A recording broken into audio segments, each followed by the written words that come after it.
Hello friends, welcome back to my channel. Hey, how are ya? How the hell are ya? How are you really? Today I'm going to be showing you guys how I make my iconic morning latte. I've had quite a few of you ask me how I do it, so I thought it'd be fun just to hang out, chit chat, and I'll show you how I make my latte in the brand new kitchen. Well, brand new to me. Also, yes, my cardigan is missing a button, but it really do be like that sometimes, so just ignore that. Okay, so without further ado, make sure to subscribe, follow me on the gram at RahiniElise, and let's make a latte.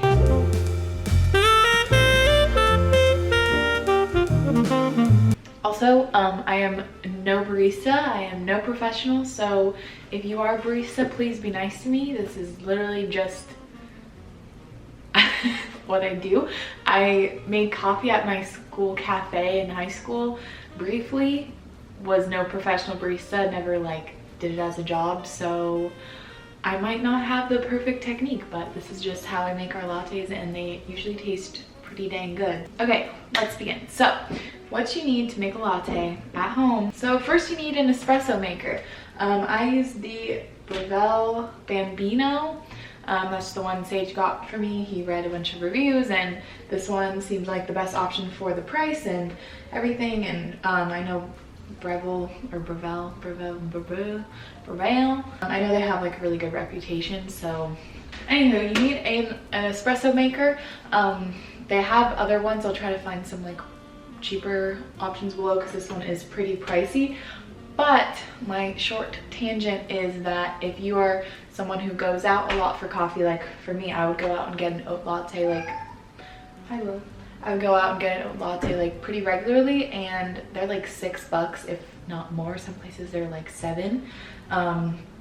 So if you add that up, eventually I think this has definitely already paid for itself because I use it every day to make Sage latte, me latte, my family, whoever's over, and it just pays off. So if you are someone who drinks a lot of lattes, I definitely think this is a wise investment. Put it on your credit card, pay it off slowly or whatever you need to do, but she's worth it in my opinion. She's very worth it. Anyway, you need an espresso maker, you need some milk of some sort. Usually I get the Oatly or Califia Barista blend, but they were sold out of that, so I just have the Oatly full fat milk because that like is a little creamier, a little yummier.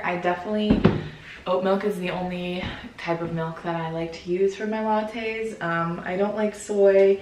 Soy is like, if I had to, I would use soy, but I just prefer oat milk. Almond milk is in my opinion, in lattes, and coconut milk can froth up pretty nice, but it just doesn't have that creamy factor that good old Oatly has. So your coffee beans.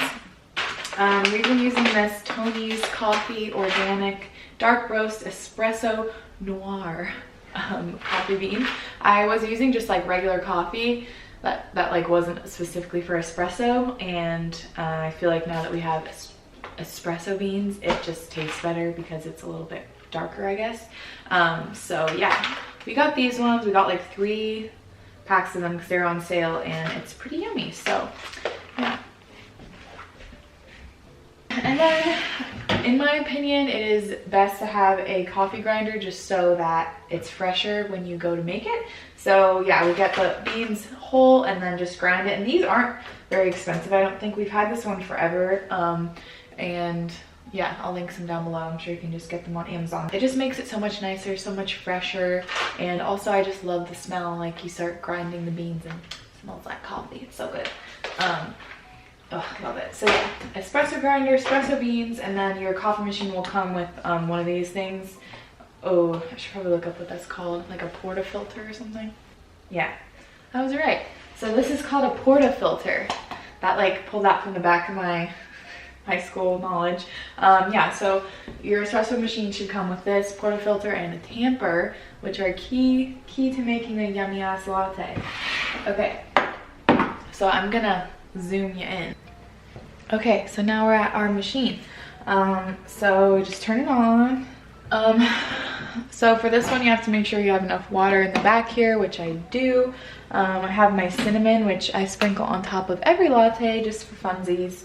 I forgot, your machine should come with one of these little cuppers cup, you guys. So you put the milk in there to froth it up. So I grind my beans first. I have a little bit left over, but I'll just grind some just for the effect.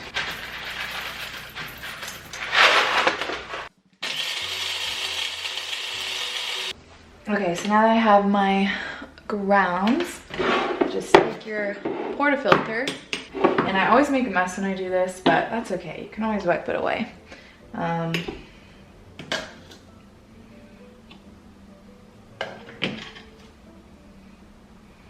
Fill her up, and I always fill it like a little bit over. A little bit over, so you can see it's like kind of like a little mountain, because when you tamp it down you still want it to be pretty full. So yeah, and then you take your portafilter and put it on the counter like this so that the handle's hanging off, and then you tamper down. I try to like make sure it's even before I actually press down, and you just, I think I remember that it's supposed to be 30 pounds of pressure or something, so you just try to go like as straight down as you can, and then I just give her a little twist while pushing down. I feel like it has to be packed in pretty well, or the shot doesn't pull very well. I'm having like memories of this, but I know that my technique is probably not perfect. Yeah, I do this first, and then I heat up the milk, because I got a tip that if you pull the shot before you heat up the milk, then when the espresso just sits without any milk in it, it starts to like go bad basically. It starts to like burn. So you heat up the milk first, so then you can add the milk to the shot like right away. So yeah, gonna shake up my milk.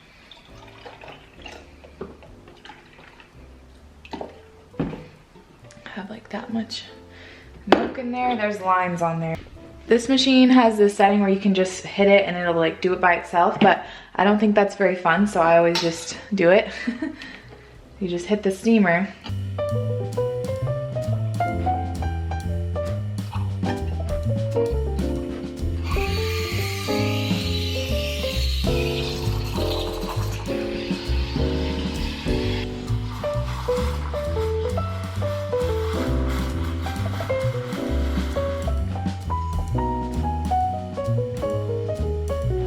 So now you should have a little rag handy for your coffee machine,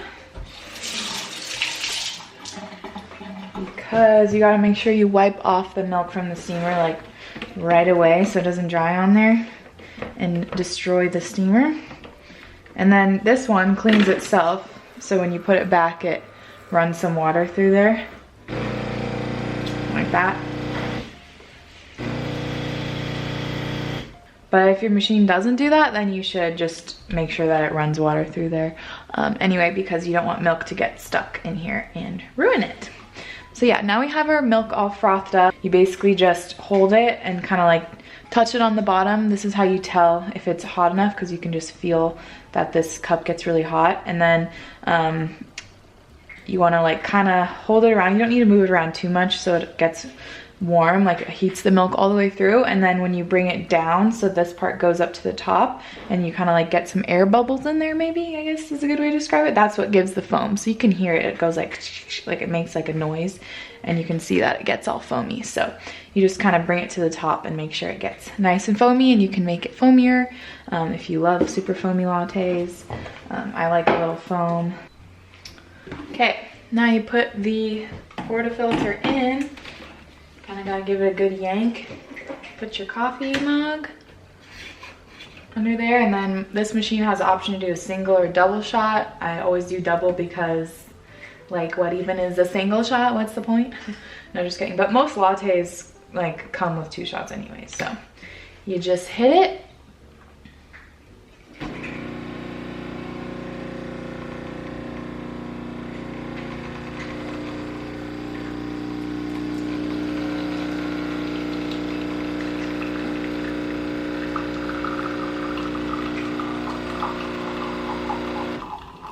Okay, now we got our espresso, and then you take your milk, and this was a tip one of you guys taught me, or maybe it was Jessica actually, my friend who's a barista. You swirl the milk and hit it, so I think it just mixes the foam like more into the milk, so the whole thing is a little bit more foamy. I don't know, so yeah. Now it's like this, and then I obviously cannot do latte art, but also I usually put so much milk in that you can't really do latte art anyway. So you just tilt your mug like this, and I just pour it super fast. I'm, again, not a barista. So you pour it super fast on the side, and then you just kind of go up. Like I said, I usually put so much milk you can't really see the latte art, but a sign of a good latte, I guess, is that you can still see some of the espresso at the top. So obviously this is literally ugly, but it's gonna taste really good. So that's all that matters. I mean, maybe I'll try to learn latte art at home, but sometimes I can do like hearts and stuff. Just depends on the day. So yeah, now I sprinkle a little bit of cinnamon just for funsies. Oh wow, that was a lot of cinnamon. Oops. A lot of cinnamon. I like cinnamon though, so it's okay. And there you have it, the perfect latte. I mean, it's not perfect, but it's pretty damn good and definitely does the job. I don't go out and get lattes anymore. I just make them at home. My friends all love them when I have them over, and yeah, it's super yummy. So next, you have to take this out pretty quickly after you use it, because again, you don't want it to get ruined. So you dump that out, and then I always just hit the button so it runs some water through like that, and then wipe it off too, because there are coffee grounds up there, and if you leave them, then it also hurts the machine. So, and then you gotta dump this out. So you make sure there's no coffee and no milk on there, and then pull this out and then dump her out because she had some water in there. Sage was teasing me because this is like the thing I've taken the best care of that I've ever owned. Like, I take such good care of it because I love it so much, and it's so essential to my daily life. And then just turn her off. Okay, now I can enjoy the fruits of my labor.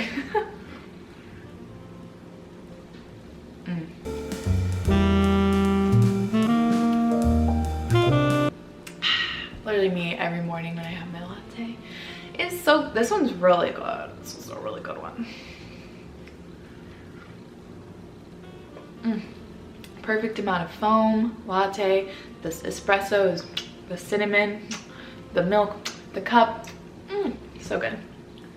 What was I gonna say? It's obviously like better if you have the Oatly barista or the Califia barista blend, just because it's like thicker and creamier. But if you can't find that, then the Oatly full fat one is also pretty good. So I guess I will share some of my other coffee tools if you don't have an espresso maker, because obviously they are like an investment, like I said. And we didn't have one. I've always been making coffee, and I just got this one for Christmas, so it's a rather new thing. So I will share some other things you could have if you can't afford one of these right now and you still want to have some banging coffee.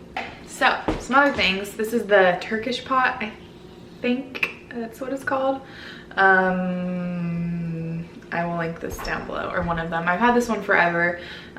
It's been kind of beat up, but it's basically kind of a similar concept. You fill, hold on, I'll show you. These are a lot more affordable, and also nice because you can make espresso for like a bigger group. So you put the coffee in here, the espresso in here, you fill the bottom up with water, and then screw the top on, put it on the stove, and turn the heat up, and then it basically just boils the water, shoots the espresso up, and then fills this top up with espresso, and it's really good. So if you are looking to up your game but can't swing one of those quite yet, this is definitely good. And then also these guys are affordable. They're just like little mini frothers. Little mini frothers. It's just battery operated, and you can like heat up the milk on the stove or in the microwave, and then make it frothy. So this is what I used before we got the espresso maker, and it's pretty lit. Everyone needs a good old press pot at home. If we have guests over and we want to have like breakfast and have everyone like have some just like regular coffee, then this is perfect. I'll try to link this one down below. It's the Linkio one. We've had this one for years, like using it all the time, and it's stayed in such good shape. So would definitely recommend this one. Similar concept, you just fill the bottom up with some grounds, and then I would add cinnamon and cardamom. And yeah, so add grounds, cinnamon, cardamom, and then you boil water in like a teapot or whatever, and then fill it up, let it sit, and then you just plunge this down, pushes the grounds to the bottom, and then voila, you have yummy ass coffee. Yeah, I'm a big, wow, you can tell the caffeine's kicking in because I'm like, you can tell that I'm a big coffee fan. My mom's a big coffee fan. My whole family's big, well, actually not my dad, but. Also, this mug's from West Elm. I'll try to link that down below as well. This is my perfect latte size mug. I always have our lattes in these mugs because it just fits perfectly. I guess that's it for this video. I just want to do like a nice little lighthearted fun vid. A couple of you guys were asking me, so I thought, you know, it's a good day to do that because I just wanted to take a break from unpacking and just enjoy the kitchen and make a fun video for you guys. So I hope that you liked it. I hope you guys are all hanging in there. This whole self-isolation thing is starting to, you know, get to me. I really want to go out to eat. Honestly, that's like one of the big things. I'm just like really missing like sushi, ramen, Indian food. I will say I'm feeling very happy, very grateful to be moved into this house. I'm really glad that we, even though the move was super stressful and rushed, I'm really glad that we did do that because now Washington is under like stricter quarantine rules like I figured was gonna happen. So yeah, all non-essential travel is forbidden. So technically you can only leave the house to go to the grocery store or the pharmacy. So yeah, I'm really grateful that we're in here because this place is definitely like an oasis. The backyard is an oasis. Yeah, so I will be back again with another house tour showing you guys the updates. And if you honestly just talk to me in the comments, like how are you guys doing? Honestly, how are you guys doing? And I'm gonna do a live soon too, I promise. I'm like feeling like I'm getting my like mojo back a little bit, so I'm gonna do another live soon. I'll let you guys know. I'm gonna plan it ahead of time. So yeah, just let me know how you guys are doing because I know this is a really hectic, stressful, crazy time. And then we also might be bored out of our minds, so learn to make a good latte. That's a great thing to do when you're at home. I've seen a lot of people making sourdough bread and that shit looks like it takes all day. I don't know about that. Love you guys so much. Thank you for watching. Don't forget to subscribe. I'm so excited we hit 90K. 100K is just around the corner, guys. We're gonna get there. Okay, see you soon. Bye.